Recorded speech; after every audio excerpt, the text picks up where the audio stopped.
Hello, classic rock fans. I am reporting here 2 days after seeing Miley Cyrus in concert at Milwaukee's Summerfest. And I know what you're thinking. Isn't this a classic rock channel? What are you doing talking about Miley Cyrus? To which I would say, good point.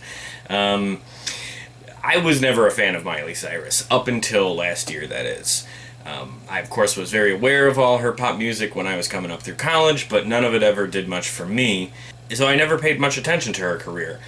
But last year, she put out an album called Plastic Hearts, which absolutely blew my mind. It is a fantastic record that is a total throwback to the early 80s sound of bands like Blondie or Stevie Nicks or Pat Benatar, which is absolutely my jam. So I was really pleasantly surprised to find this record, and it was great because I've gone, so many years not thinking very much of her as an artist, and now she brings something to the table that totally works for me on all levels. So I was very excited and impressed by that album.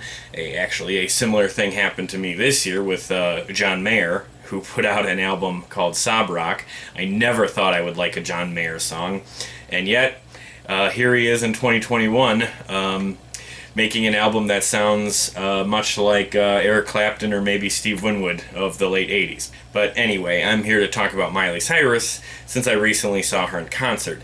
And I saw her in concert because I love this new album she did last year, and I figured if I want to see her perform those songs live in concert, this of course would be the tour to see.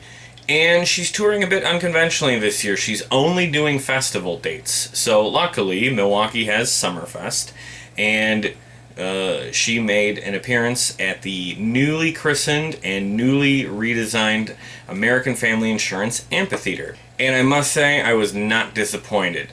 As far as Plastic Hearts goes, she played 4 songs off the new album, including her cover of Blondie's Heart of Glass, and of course, the big hit single, which I really recommend to any classic rock fan, Midnight Sky. And as it turns out, her performance of her old hits that I knew but hadn't thought about in a long time ended up being more fun than I expected. And it gave me a chance to re-listen to songs like Wrecking Ball, which I remember it when it came out. Wasn't big on it then, but I've since, I think, come around on it. So as far as the songs that weren't on the new album, I would say seeing her perform them live actually added a little something to it for me, and I've come to appreciate Miley more now than I ever have before. And that may be just a side effect of being a part of what was a very enthusiastic crowd. I didn't know how many people were going to come to this show because there's been a lot of rumors and talk about how Summerfest is supposedly having very low attendance, but from what I saw, the amphitheater was absolutely packed to the gills. It might have been a full house. I've seen someone on Twitter say that it might be up to 23,000 people who were at this show. So it was a very large and enthusiastic crowd, which really helps make for a great show.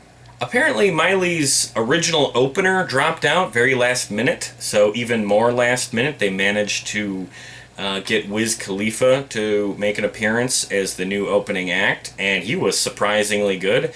That's another guy who I'm aware of. He sort of came onto the scene when I was coming up through college, and I remember a couple of his songs. I like his song Black and Yellow.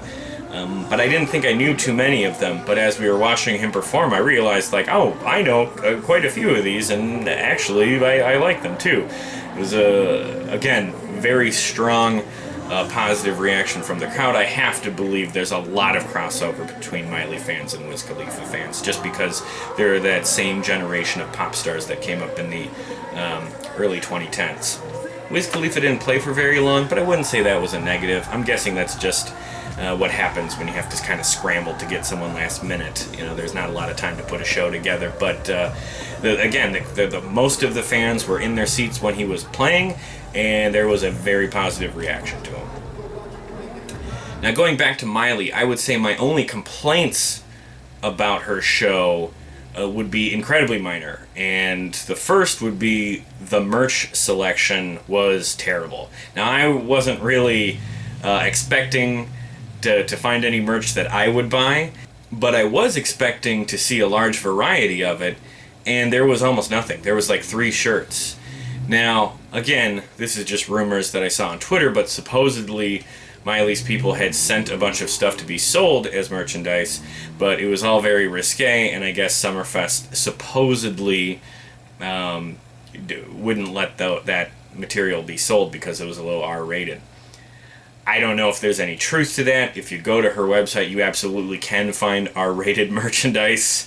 So I guess it is possible that that was the case, but it's the only possible explanation that makes any sense to me for such a lack of merch. But that is also an incredibly minor complaint. The only one who suffers from that really is Miley, because that's just less money going to her and her team. My only criticism about her actual show is more just based on my expectations, based upon other pop acts I've seen recently.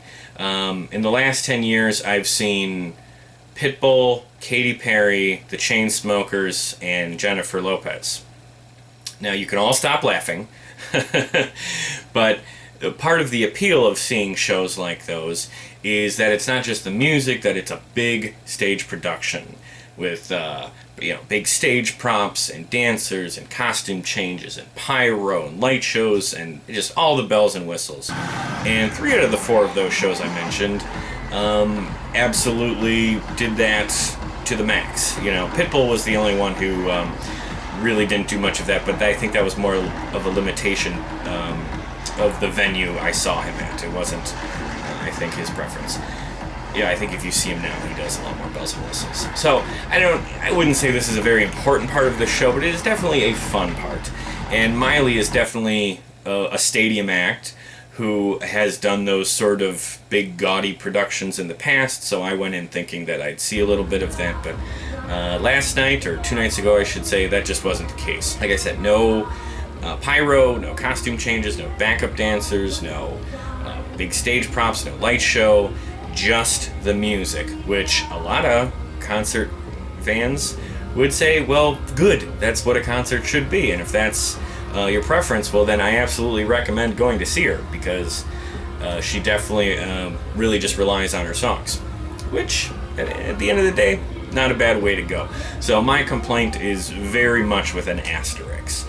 It's a bit lacking if you go in expecting a big balls to the wall production, which unfortunately, maybe because of the limitations set on because of COVID, that just isn't in the cards right now. So just to talk a little bit about Summerfest and the new amphitheater, I will say that I saw many, many shows at the old Marcus Amphitheater in the last decade and a half. I will tell you, I can't say I miss it, because the Marcus Amphitheater was very much a relic of the 80s.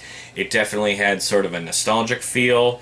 When I would go to those shows, it felt very familiar. It was a decent venue, but it was very antiquated and in need of upgrades. So I am very happy that Summerfest finally took the time to not demolish it and build it from the ground up, but just about. The bones of the old amphitheater, I would say, are still there. It's still basically the same structure, but now everything is more up to what modern expectations would be. The first and probably most important renovation they did is that the roof of the event is significantly higher than it used to be.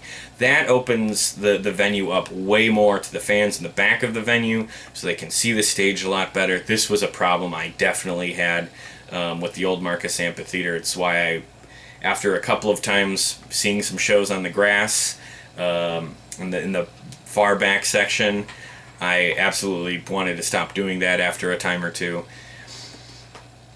They added bathrooms, they added spots for concessions and merch tables. Those were both badly needed at the Marcus Amphitheater, and I must say, they did just a world-class job. The new seating is nice, and they even opened up a pit at the front of the stage for the real die-hard fans, and I think that's ultimately a positive for a venue like that. So, really great job with the new amphitheater. I am looking forward to seeing many more shows in the future there.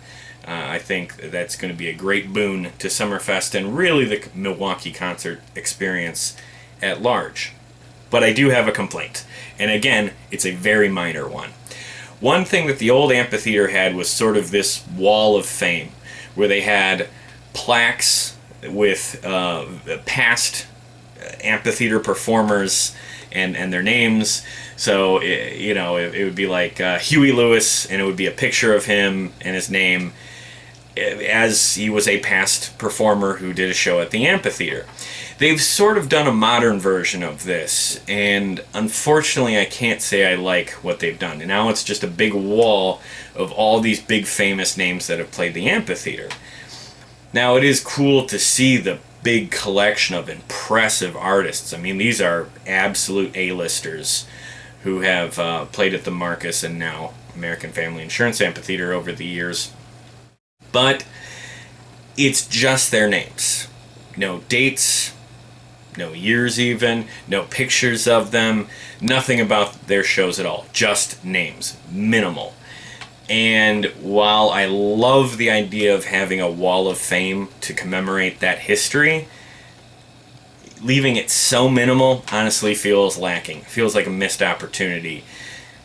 Put a year there, or if it's someone who played multiple years, put all the years that they played there. Fans like that kind of thing. Makes for good photo opportunities, because it's like those are the memories that people have, specific shows. But again, this is a really minor complaint. I'm literally complaining about like window dressing here. This isn't a big deal much at all, but that's my own little hot take about the place. Ultimately, it's a great renovation. I'm really happy with what they've done with it, and as a big concert fan who lives in Milwaukee, I am excited to see more and more shows at the American Family Insurance Amphitheater. And finally, Summerfest is enforcing their vaccine or proof of negative COVID test. Both Friday and also yesterday when I attended, they were checking everybody, and they were actually looking at your phone or your card or whatever it is that you had to show them.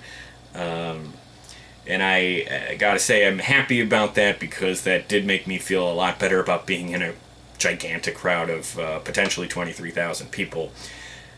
It's just the nature of concert venues. You can't exactly socially distance when you're in a venue like that, and no one's wearing a mask for the most part. So, again, that policy for me is much appreciated. I'm glad they enforced it. And, of course, it's not going to be perfect. I'm sure some unvaccinated people got through, but whatever. You just have to do the best you can, and hopefully people just made the most responsible choices that they can make, so everybody could enjoy the shows safely. So that's all I got to say today. I would really recommend, if you're a fan of classic rock, to check out Miley Cyrus's 2020 album, Plastic Hearts, or at the very least, her lead-off single, Midnight Sky. And I also really think you'd like her duet with Billy Idol called Nightcrawling, or her cover of Heart of Glass, which was originally by Blondie. And after that, make sure you follow us on Facebook and Twitter. Our social media links are in the description below, and please subscribe to this YouTube channel. And of course, again, if you're a fan of classic rock, I do a podcast about classic rock, so I think you should give that a chance too. A lot of good stuff there. And a lot of good stuff coming up too, by the way.